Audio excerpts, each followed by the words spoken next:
Bupati Andi Seto Gadis Tak Sapa didampingi Sekda Akbar Mukmin serta Kades Panaikan Senin pagi meninjau rumah-rumah warga di Dusun Karosi, Desa Panaikan, Kecamatan Sinjai Timur yang rusak diterjang angin puting beliung beberapa hari yang lalu.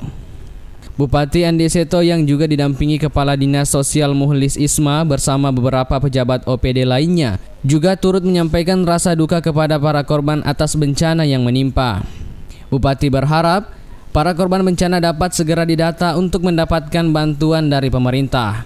Iya, semuanya kita wajibkan untuk didata oleh Pak Desa, Pak Lurah, sampai ke kecamatan. Tentunya memang saya bilang tadi kita sudah fokus ke beberapa korban yang memang pertama yang kurang mampu, kedua yang kita pikir memang rumahnya sudah tidak layak lagi di dunia ini. Karena para korban bencana ini ada yang memang parah, ada yang biasa-biasa saja, ada yang sangat parah, itu yang nanti kita kategorikan. Kita lihat dari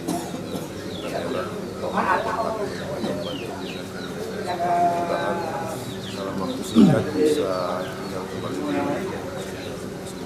Mengingat cuaca ekstrim yang masih mengancam wilayah Kabupaten Sinjai, Bupati Andi Seto berharap para warga tetap waspada. Di samping itu, seluruh instansi terkait diminta untuk selalu siaga memberikan bantuan pelayanan maksimal kepada masyarakat.